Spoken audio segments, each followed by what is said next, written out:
Salve, salve família vascaína, tamo junto galera para mais aquele vídeo aqui no canal. Mas antes do vídeo começar, já quero lembrar vocês aqui a mais uma vez se inscreverem lá no nosso novo canal. Esse aqui ó, no cantinho da tela, Futebol e Papo Furado. A gente deixou para vocês lá a coletiva de imprensa do Luxemburgo após a partida de ontem e também os gols e melhores momentos da partida. Então ó, clica ali, se inscreve lá para você poder participar dos sorteios, promoções e acompanhar também tudo que a gente está trazendo para vocês lá no nosso novo canal, beleza? Então o vídeo de hoje aí vamos falar um pouquinho sobre a partida de ontem, né? Analisar como que o que aconteceu ali durante o jogo, primeiro tempo, segundo tempo, destaques da partida. Vamos falar também sobre o próximo jogo contra o Flamengo aí, que a gente infelizmente vai ter que fazer de novo mudanças na equipe devido a jogadores suspensos, outro jogador aí que foi convocado para a seleção brasileira de base, e vamos falar sobre a situação do Vasco no Campeonato Brasileiro. O que aconteceu após a vitória de ontem, qual a expectativa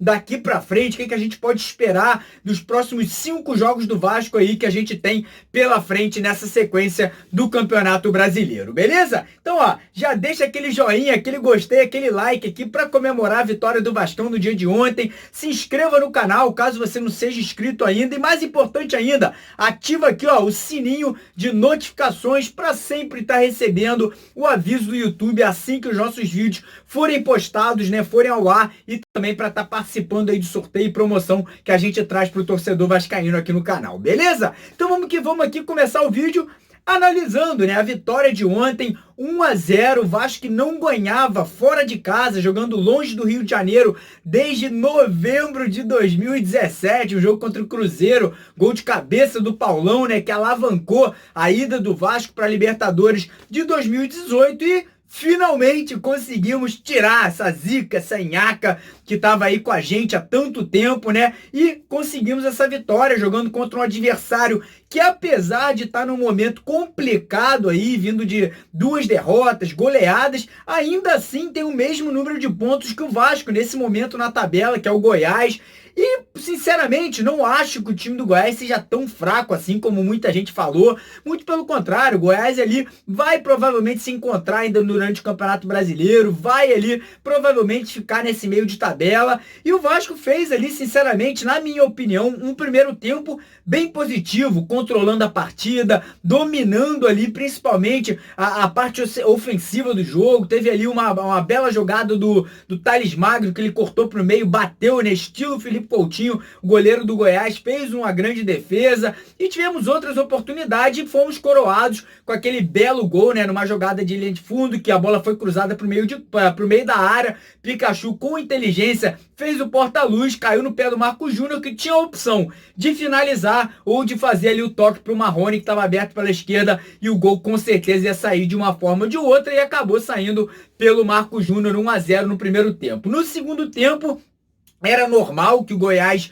ia vir para cima, o Ney Franco ali em algum momento da partida colocou o Goiás até com 4 atacantes em campo, e o Vasco ali, infelizmente, ali por motivos de cansaço, o próprio Vanderlei Luxemburgo ali na coletiva pós-jogo, que vocês podem assistir lá, disse que a umidade do ar atrapalhou muito também nessa partida de ontem, os jogadores ali sentindo boca seca e tudo mais, então isso acabou atrapalhando no cansaço, e o Goiás veio para cima. O Vasco até explorou contra-ataques, teve a oportunidade de fazer 2, 3 gols ali, Thales Magno, Cáceres, então não foi também ali um domínio amplo do Goiás no segundo tempo. O Vasco ali que no final do jogo terminou com 45% da posse de bola, que foi normal, como eu falei, pelo fato do Goiás ter ido para cima no segundo tempo.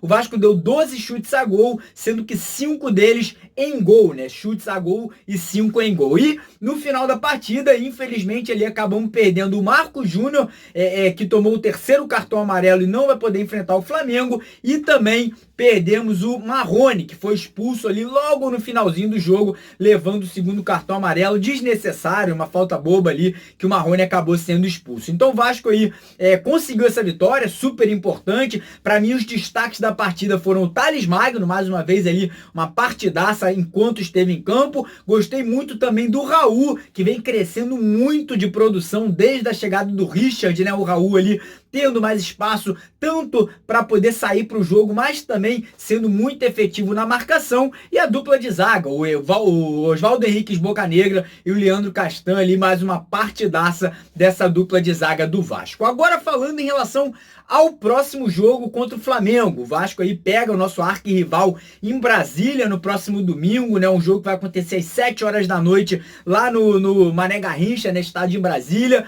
E o Vasco, infelizmente, já tem 2 desfalques garantidos, como eu falei, o Marcos Júnior, que tomou o 3º cartão amarelo e não vai poder jogar, e também o Marrone, que foi expulso, né? Então também está suspenso aí automaticamente para o próximo jogo, e muito provavelmente perderemos também o Thales Magno, que foi convocado para a seleção brasileira sub-17, e com isso talvez não participe dessa partida aí do próximo final de semana contra o Flamengo. Já fica aqui o pedido para o presidente do Vasco, Alexandre Campelo, junto à CBF, pleitear, né, que o jogador seja liberado. Um jogador hoje talvez seja a principal arma ofensiva do Vasco, com a ausência do Rossi nesse momento. Então, Alexandre Campelo, vamos entrar em contato com a CBF. Eu tenho certeza que o Luxemburgo vai também botar uma pressão na diretoria do Vasco, porque não é possível que a gente já vá ficar sem os 2 jogadores aí, o Marcos Júnior e o Marrone, e ainda ter que perder ali um menino para a seleção brasileira sub-17 nesse momento. Então, vamos ver o que vai acontecer. O Luxemburgo vai ter que se virar, porque vai ter que fazer essas modificações. Eu, sinceramente, não sei ainda se o Rossi vai ou não vai ter condições de pelo menos ir para o jogo. Não acho que ele terá condições de ser titular, mas quem sabe pode ali ficar no banco de reservas. É difícil, mas existe uma pequena possibilidade. E aí fica a dúvida. No lugar do Marcos Júnior, ele tem as opções do Marquinho, que ontem entrou no jogo, o Lucas Mineiro, que entrou ali no segundo tempo, não foi muito bem. Tem também o Andrei, que vem sendo preterido aí, a 3ª opção nesse momento.